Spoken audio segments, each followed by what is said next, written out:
Hello नमस्कार students, कैसे आप सभी का स्वागत है आपके अपने इस YouTube channel Sandeep Dubey CGPSC में। आज हम लोग मैथ्स का प्रतिशत का वीडियो लेके आए हैं। इंद्रजीत सर कुछ कारण से बिजी हैं तो वो नहीं ला पाए, वो कंटिन्यू बेसिस में करते हैं।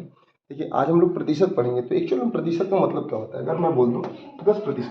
अच्छा, ज़्यादा कॉन्सेप्ट में काम करेंगे, थोड़ा बहुत देखेंगे, बाकी क्वेश्चन में जाएंगे। जो क्वेश्चन हर बार रिपीट होते हैं, जो क्वेश्चन आने की संभावना होती है, क्योंकि सीजीपीएससी प्रीलिम्स का जो मैथ्स होता है थोड़ा एडवांस लेवल का होता है। देन उसके बाद जितना आप देख लोगे, आपको वगैरह ऐसे प्रश्न आते हैं जो रिपीट होते हैं, जिनका फॉर्मेट हमेशा फिक्स होता है, बस उसमें डाटा चेंज हो जाता है, ये चीज़ें थोड़ा बदल जाती है, बाकी सिंपल। और जो भी किसी भी एग्जाम का तैयारी कर रहे हैं तो ये वीडियो आपके लिए बहुत ही महत्वपूर्ण रहेगा।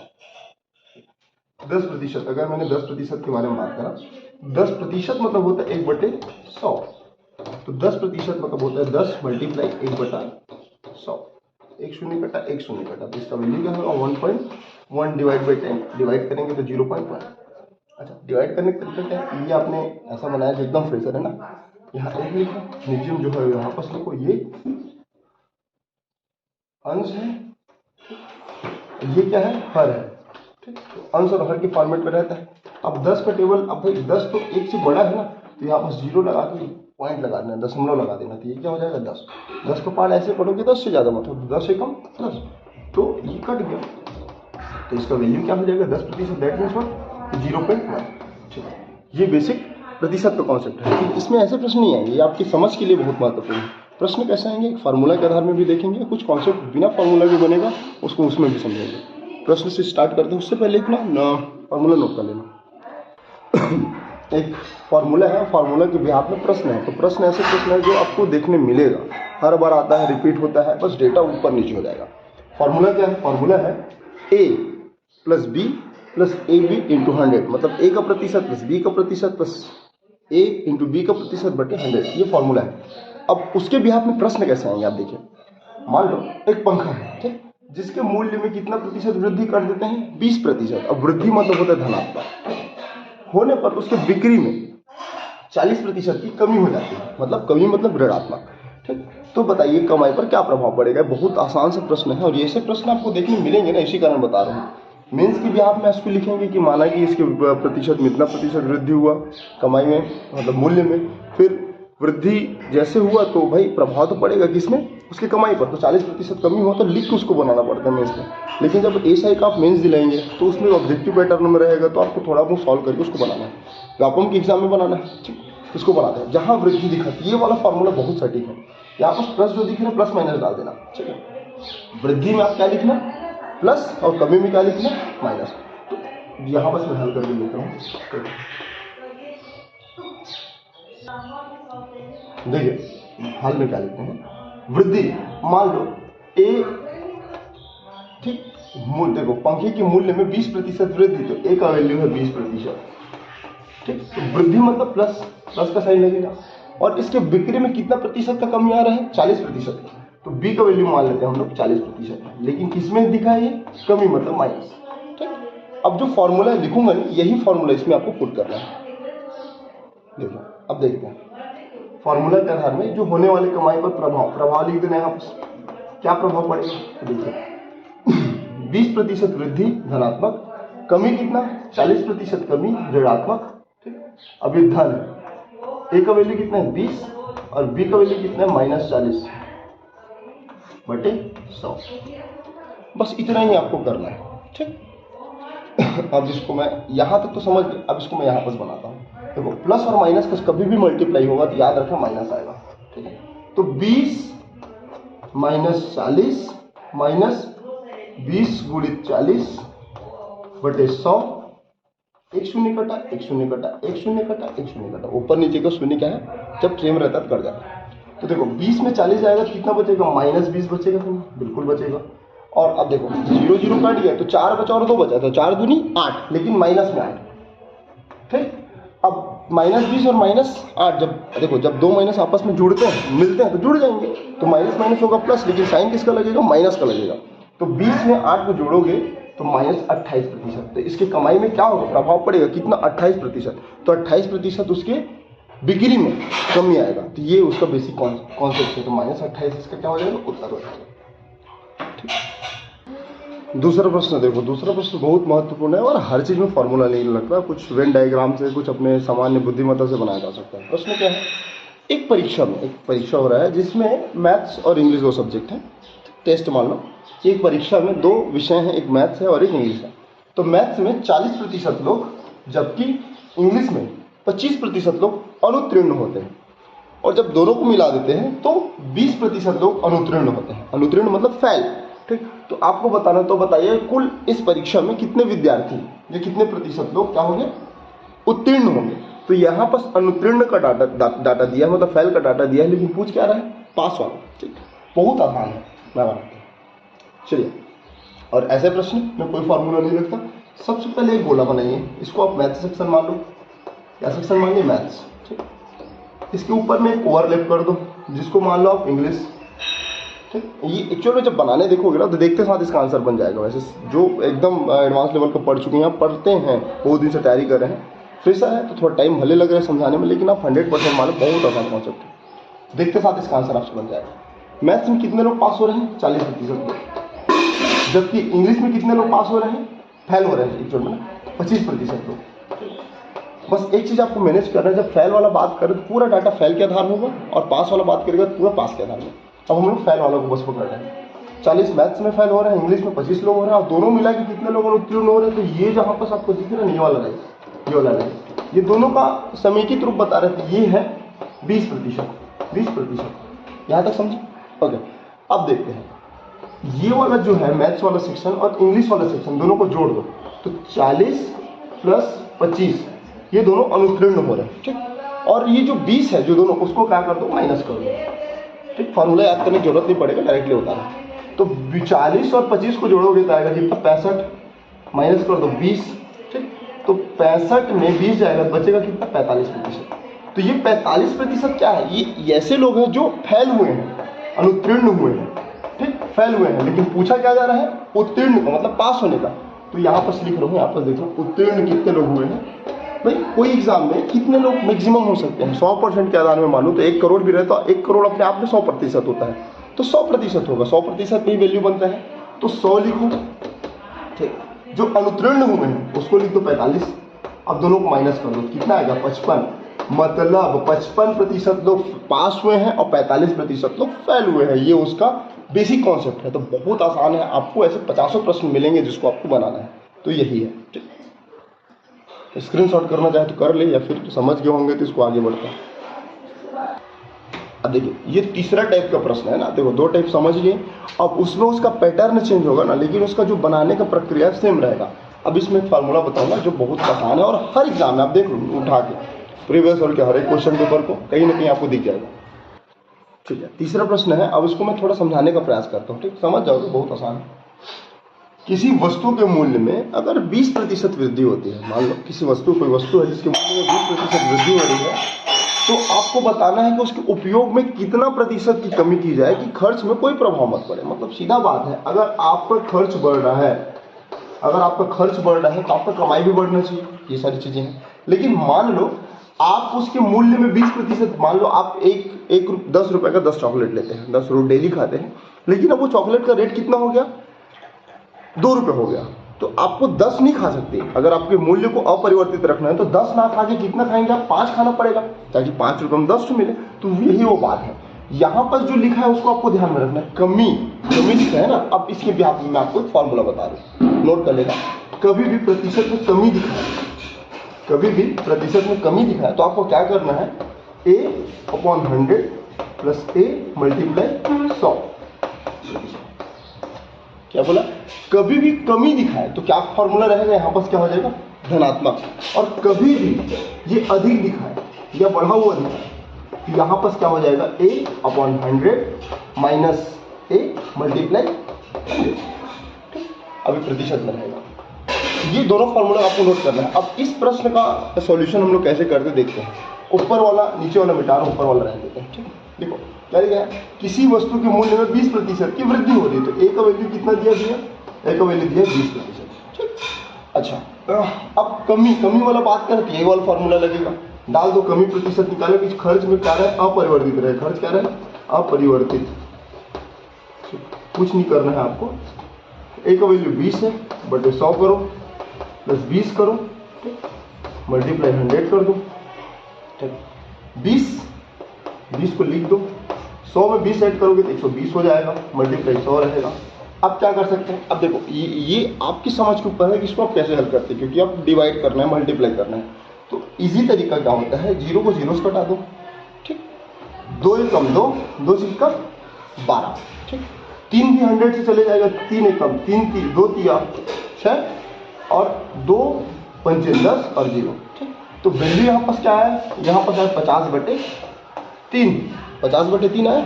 अब देखो 50/3 को आप कैसे लिख सकते हैं, और इसको थोड़ा इजी करते हैं, ठीक। तो देखो यहाँ पास अगर ये वाला वैल्यू दिख रहा है प्रतिशत में, तो ये भी इसका आंसर सही होगा।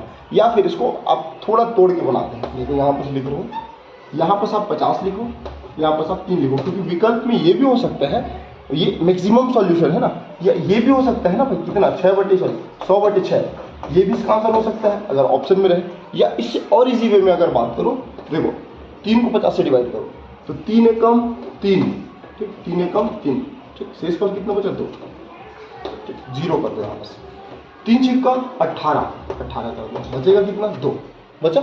अब देखो 2 है, उसको 2 लिखो, जिससे डिवाइड किया उसको लिखो, और जो आपका आया है उसको सामने लिखो। तो इसका आंसर होगा 16 सही 2/3। क्या देखो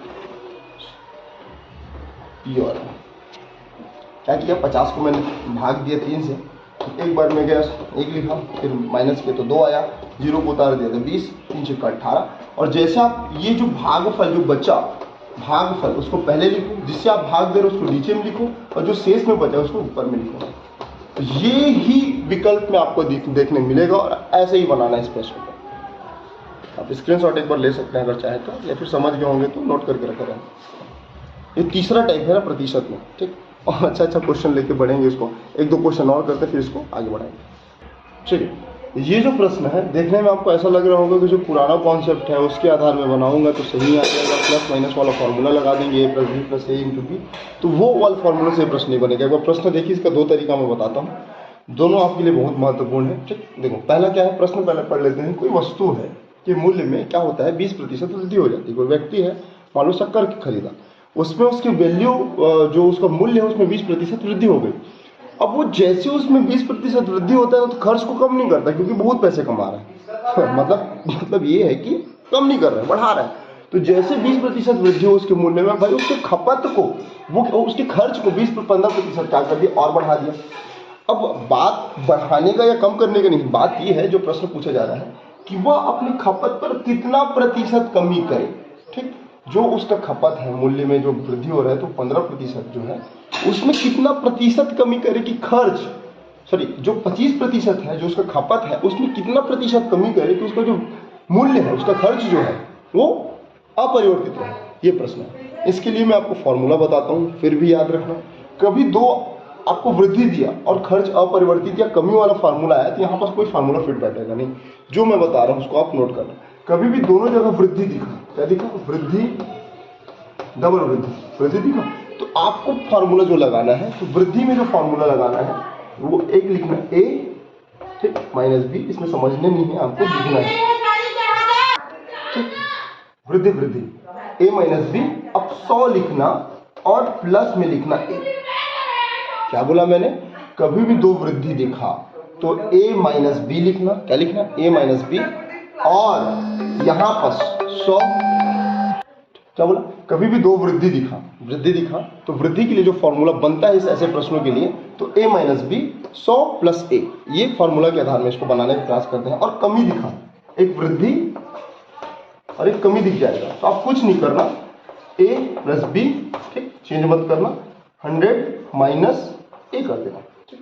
तो अगला प्रश्न में जो इस प्रश्न को बनाने के बाद एक प्रश्न और देख लेंगे तो उसकी भी आप में बन जाएगा, ठीक है। अब देखो a का वैल्यू क्या है, a का वैल्यू 25% नहीं लिख रहा हूँ, b का वैल्यू क्या है 15%, वैल्यू रख दो वृद्धि वाले फार्मूला में, तो 25 - 15/100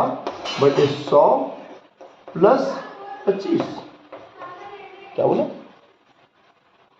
× 100 ना, 100 को लिखना मत भूलना भैया, ठीक। तो a का वैल्यू 25 है, 25 रखो, b का वैल्यू 15 है, 15 रखो, फॉर्मूला में लिखो इसको, मल्टीप्लाई 100 किया, ठीक। 25 में 15 माइनस करोगे कितना आएगा, ये आएगा 10। 100 में 25 को जोड़ोगे कितना आएगा 125 और ये 100 का 100। अच्छा, इसको आप दो तरीके से बना सकते हैं, 5 का टेबल पढ़ के बनाओ या 25 का टेबल पढ़ के बनाओ।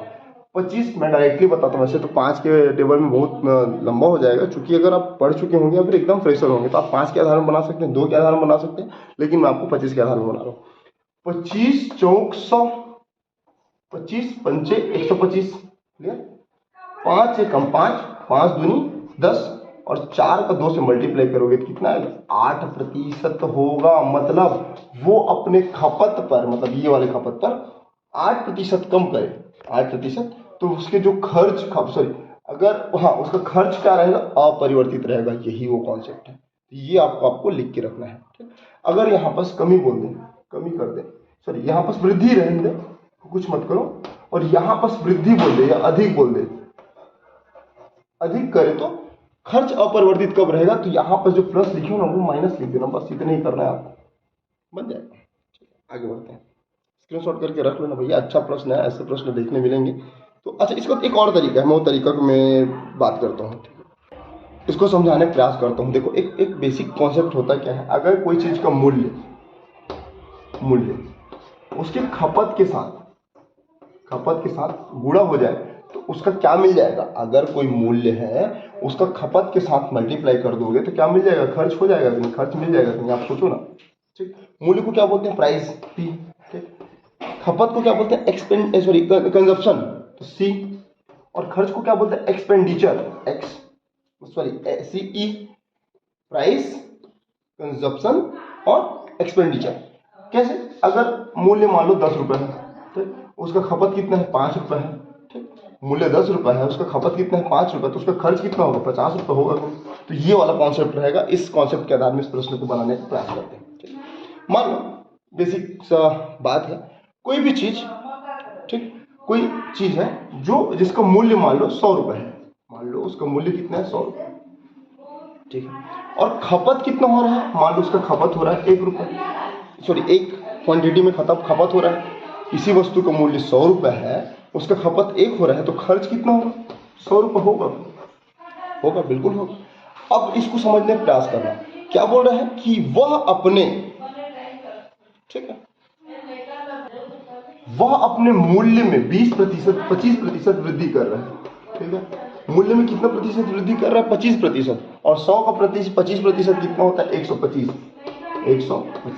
आप पूछ देख लेना, जैसे 100 है, ठीक, उसमें 25% वृद्धि हो रहा है, ठीक है, तो 100, 100, तो 25 हुआ, और 100 में 25 को जोड़ दो, कितना है 125 होगा।